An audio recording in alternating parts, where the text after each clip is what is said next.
everyone, welcome to my channel. My name is Arza and I am 30 weeks and 3 days pregnant today with gestational diabetes. So today I will only talk about gestational diabetes because I feel like I have to be more detailed about it, like what is gestational diabetes, why is it happening, what can we do about it, what are the signs and symptoms, how can we monitor our blood sugar, and what are the possible complications or risk for us and for our baby, and also what can we do with our diet to help improve or to make sure our blood sugars are within the target range.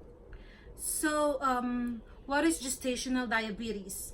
Gestational diabetes is a kind of diabetes that can happen during pregnancy, and in this condition our insulin in our body is not able to keep our blood sugars within normal range. And in that case, if we are unable to keep our blood sugar within the normal range, or if our diabetes is not controlled, there can be a lot of complication that may happen that I will discuss in a little bit. So what causes gestational diabetes? Our pancreas makes hormone called insulin, and insulin helps our body to properly use and store the sugars that we eat from our food, and in that way our blood sugar will stay or remain within the normal range. But when we are pregnant, our placenta makes hormones that make it harder for the insulin to be properly used or to function properly. That is called insulin resistance. For the sugar to enter the cells to be used as an energy, it needs insulin. But in this situation, the cells is blocking the insulin, and therefore the sugars cannot enter the cells and they remain in the bloodstream. That causes high blood sugar. So what are the signs and symptoms that we can watch out for this? Well, at first there may be no symptoms at all. That's why every pregnant woman needs to be checked. That test is called glucose tolerance test. Usually they do it between 24 and 28 weeks. If you pass, it means you don't have gestational diabetes. But if you failed, or if you fail the test, it means you have gestational diabetes, and your doctor will give you instruction on how to make it controlled. So for signs and symptoms like that, we have to watch out for like hyperglycemia, which is high blood sugar, and hypoglycemia, low blood sugar. So for high blood sugar, the most common symptoms that we have to watch out there is increased thirst, increased hunger, and increased in urination. So if we feel like our blood sugar is high or low, we have to check our blood sugar right away using a glucometer. Usually our doctor will prescribe us a glucose meter once we're diagnosed with gestational diabetes. So for low blood sugar, what we have to watch is extreme hunger, shakiness, weakness, fatigue, irritability, and and sweating. Low blood sugar is considered when your blood sugar is below 70. So for me, I've experienced having a low blood sugar already, and it's really scary because at first I just felt hungry, and then I felt dizzy. Oh, by the way, it happened to me because I forgot to snack because I was so busy at work. And so there you go. So I felt hungry and dizzy, and then I'm like, oh my gosh, I forgot to snack. So I feel like I have a low blood sugar. So when I'm about to check my blood sugar, or when I'm about to prick myself, it's like everything got dimmed. It's like I'm almost about to faint, but I'm like, I just went ahead and pricked myself, checked my sugar, and boom, my sugar was 53, which is very low.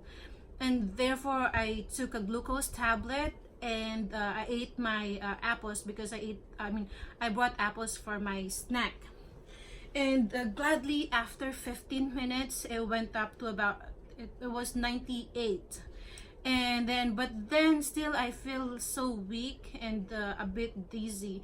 But I'm just glad that I did not faint, because it could be dangerous for me and for my baby. So if you feel like you have a high blood sugar, what you can do is to have, to walk for about 15 to 30 minutes, and then and drink a lot of water. And if you feel like your blood sugar is low, it's recommended to take glucose tablet or at least 4 ounces of orange juice. If not, you can have 4 to 5 pieces of candies.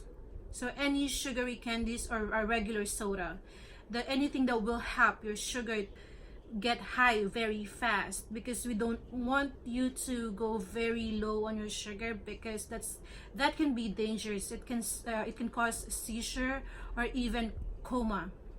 So we have to really be careful about that. So what are the possible complications that may happen? So if our blood sugar is not well controlled during pregnancy, the baby may grow very big, and that may lead to birth injury.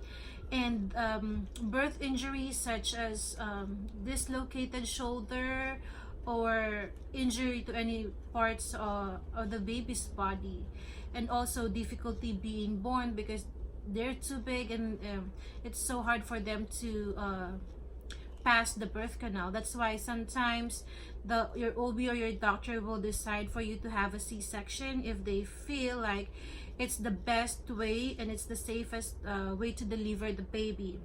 And then other complications that may happen is that they may have some birth defects, but usually birth defects happen during first trimester when the mother's blood sugar is very high, and sometimes it may lead to fetal death or stillbirth, but the cause is not known yet.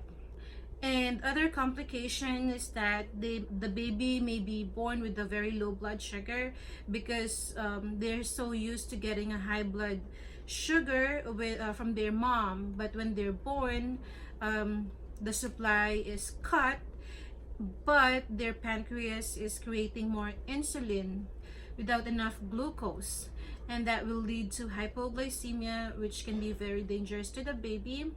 And that's why when they're born, and for the first few hours, their blood sugar is getting monitored to make sure everything is okay. And then if the baby has a low blood sugar, they can do something about it to make sure his sugar won't drop to a dangerous level.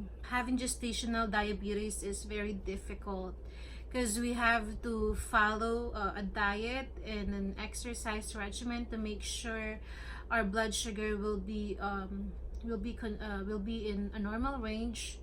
Because if not, there can be a lot of complications, like the complications that I have mentioned earlier.